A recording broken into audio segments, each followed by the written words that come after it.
It's the year 2024 and Valorant has been out for nearly 5 years now. However, with less than a week until the next act releases, Valorant is in big trouble. Let me explain. With each new season of Valorant content we get, it normally consists of 3 major changes: a new battle pass, a new map rotation, and potentially some agent or gun adjustments. However, I first wanted to discuss what is probably Valorant's biggest problem at the moment. Its battle pass. Every Valorant battle pass normally costs 1,000 Valorant points, which is simply just $10. While Valorant wasn't the first game to copy Fortnite's whole battle pass system for their own monetary gain, Valorant definitely has the weakest battle passes in recent times, and that's by a long shot. You pay $10 and get yourself some basic weapon skins, some sprays, some cool banners, and also the usual radio night. Don't get me wrong, for $10 we really can't complain of course for what we're getting. However, when you really sit back and look at the weapon skins specifically, you can't help but honestly feel a bit disappointed and feel like you're just getting ripped off. Like seriously, I don't know about your guys' opinions, but the gun skins we've been getting recently have been utterly atrocious and just forgettable. Like this season we got probably the worst gun skin I've seen in recent times. And yes, I'm talking about the guardrail skins.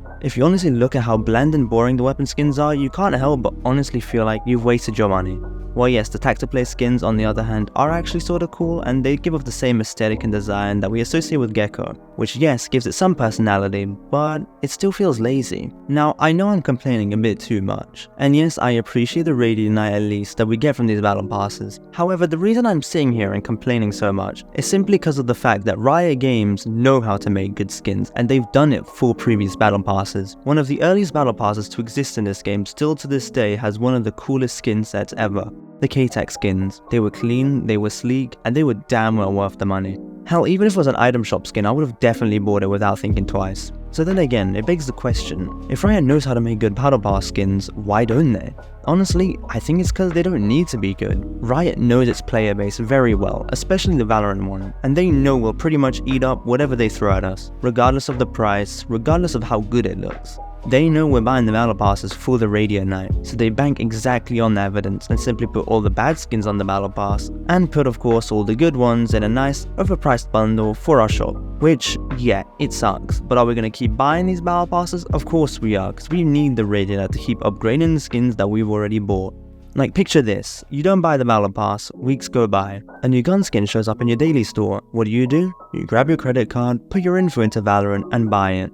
Obviously, then you realize, oh wait, you get no cool animations, no VFX. So what do? You buy the battle pass, get the radio night you needed, and make those upgrades. So now you've not only just spent $20 to $30 on the skin you wanted, but now you've also convinced yourself that, yeah, this battle pass isn't that bad. Then you whip out another $10 to spend on the game. And thus, Riot traps you in radio night hell. If you're a new Valorant player, then get used to it, because this is kind of what we've grown accustomed to. Anyway, that's enough on the whole battle pass scam, to put it lightly. As much as I could sit here and go on and on about it for hours, I'd rather just put that in its own video for now. So now for the next topic, the map rotation. With the release of this act, we had Haven leave the map rotation and swap out instead with Icebox.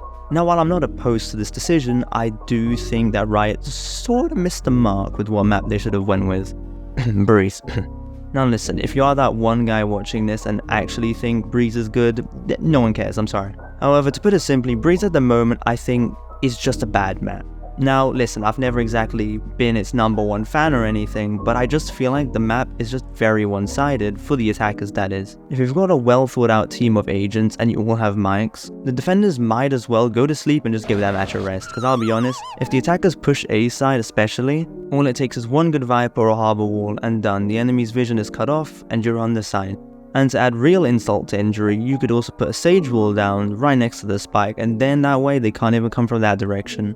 Now, I am aware that there is a very clear counter, and I would just be having Cypher set up tripwise on that side. However, if anything, that probably wouldn't have stopped the attackers much, and instead it would just end up delaying them from entering, but that's about it. If it were up to me, I would probably let Breeze go out of the rotation and probably put either Pearl or Fracture back into it, since it's been a good while since they were featured in rotation on the game. However, the more likely result we'll get from Riot is them taking Icebox out and swapping it out with whatever map they really want. Now yes, I know Icebox isn't everybody's favorite, but I don't think it's that bad, alright? It's at least balanced compared to Breeze. That being said though, I would rather just see Breeze go.